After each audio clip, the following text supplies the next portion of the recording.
नमस्कार दोस्तों, आपका चैनल टीम टेक्स अपना को बहुत बहुत स्वागत है और एक नई वीडियो के साथ मैं विनय विश्वास फिर से हाजिर हूं। आशा करता हूं सभी बहुत अच्छे हैं और इस कोरोना काल में आप अपने सेहत की ध्यान जरूर रख रहे हैं। दोस्तों, आज फिर से एक बार बात करेंगे ईपीएस मार्केट में ग्रहण के ऊपर। इसमें मतलब इसके ऊपर जो मुश्किलात है वो थमने का नाम ही नहीं ले रहा है। पहले दफा सबसे पहले जो बंद हुआ ईपीएस में वो था कैश डिपॉजिट, और इसके बाद ईपीएस के ऊपर जो खरा आया वो था लिमिट। जो पहले एक दिन में आप 5 बार में मैक्सिमम 50,000 तक विड्रॉल कर पाते थे, इसमें भी ग्रहण लग गया है। मतलब वो भी पिछले 1-1.5 साल से बंद है। अभी बहुत सारे बैंक महीने में 2 या 3 या 4 बार ही देते, कुछ बैंक 5 बार देते हैं दिन में, और उसका संख्या भी लिमिटेड है। वो भी प्राइवेट बैंक जो है उसमें होता है। सरकारी बैंकों में से सबसे पहले अगर बात करें एसबीआई की, तो एसबीआई महीने में 4 बार ही अभी विड्रॉल करने का मौका देता है, वो भी मैक्सिमम 40,000 तक। तो ये सेकेंड टाइम इसमें ग्रहण लगा और इस ग्रहण दोष के तहत हमें ये शिक्षा मिली और हम इससे ज्यादा अब नहीं कर पाते। अभी थर्ड वेव भी इसका आना बाकी था और वो भी आ चुके।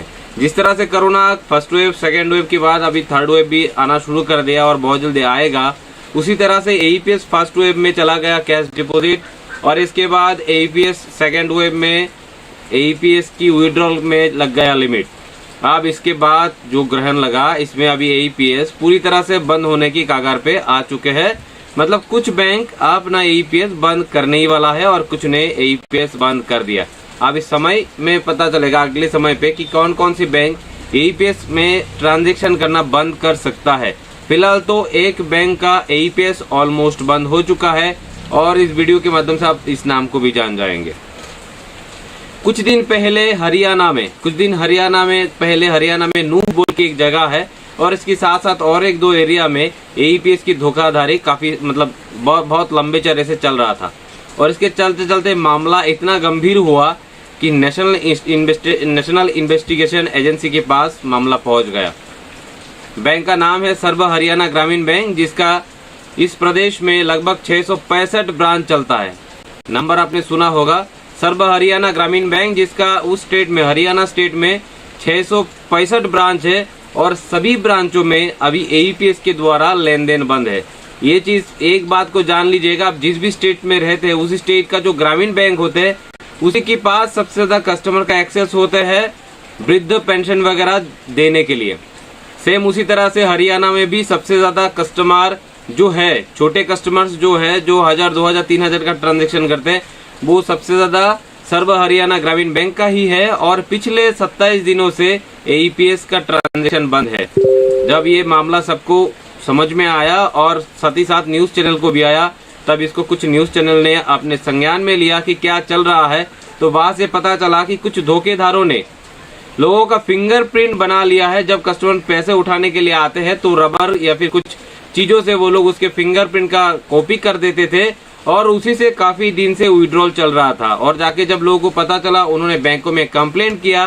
फिर मामला आगे बढ़ते बढ़ते एक ऐसा जगह पे आए हैं कि सर्व हरियाणा ग्रामीण बैंक की सारे एईपीएस ग्राहकों के खाता से एईपीएस के द्वारा पैसा निकासी का सारा बंदोबस्त जो है वो बंद कर दिया गया है। और पिछले 27 दिनों में कोई ट्रांजेक्शन नहीं कर पा रहा है वाला, भले ही कोई भी जगह से हो, वो बैंकों के खुद के वीसी से क्यों ना हो, एईपीएस के द्वारा सभी ट्रांजैक्शन बंद है। तो आप समझ सकते हैं ग्रहण किस तरह से लग रहा है। और किस लिए मैं रेगुलर कह रहा हूं कि आपने बिजनेस में डाइवर्सिफाई लाना बहुत जरूरी है। पिछले कुछ समय से, पिछले 3-4 सालों से हम एईपीएस में बहुत सारे चीजों के ऊपर चीजें हम लोग गवाते आ रहे हैं, हमारा गबन ही हो रहा है। पहले तो कैश डिपॉजिट बंद हुआ, इसके बाद विड्रॉल में लिमिट लगा, अब एक एक करके बैंक बंद भी होना शुरू हो गया। पता नहीं कब ये बैंक खुलेगा या फिर ये बैंक कभी अपनी एईपीएस ट्रांजेक्शन खुलेगा कि नहीं खुलेगा, इसका जवाब आज के डेट में किसी के पास नहीं है। और इसी के साथ साथ ये भी पता नहीं है और किस किस बैंकों की ट्रांजेक्शन पे इस तरह का ग्रहण लग सकता है, क्योंकि बैंक तो बहुत सारे हैं और सिर्फ अभी पकड़ में सर्व हरियाणा ग्रामीण बैंक का ही आया है। तो इसलिए मैं कह रहा हूँ बार बार, बिजनेस को हम छोड़ नहीं सकते और उसी बिजनेस के ऊपर भरोसा करके बाकी सारे बिजनेस को हम ना भी नहीं कह सकते। सो हमें डाइवर्सिफाई का नीति लाना ही पड़ेगा। अपने बिजनेस में बाकी सारे बिजनेस को इकाई करना पड़ेगा, चाहे वो किसी भी बिजनेस हो। कस्टमर को जो भी प्रोडक्ट चाहिए हमें नजर देना होगा कि कस्टमर को क्या चाहिए, और इसी के मद्देनजर रखते हुए बहुत सारे प्रोडक्ट को आप लोगों के सामने मैंने रखा है। मुझे लगता है आप लोगों को थोड़ा बहुत इसका समझ आ भी गया है कि हम सिर्फ एईपीएस के धंधे के ऊपर डिपेंडेबल नहीं रह सकते, क्योंकि इस देश में जिस टाइप की चोर बसते हैं उनको उनका मन का जो इच्छा है वो क्या है वो जानना इतना जल्दी संभव नहीं है। जब भी कुछ हो जाता है, चीजें खराब हो जाती है, इसके बाद ही पता चलते कि वो क्या करना चाहते हैं। सो आशा करता हूं इस वीडियो के माध्यम से आप समझ गए हैं। धीरे धीरे ये चीज जो है छोटा होते जा रहे हैं और इसमें एजेंट का जो लिस्ट है वो लंबा होते जा रहे हैं।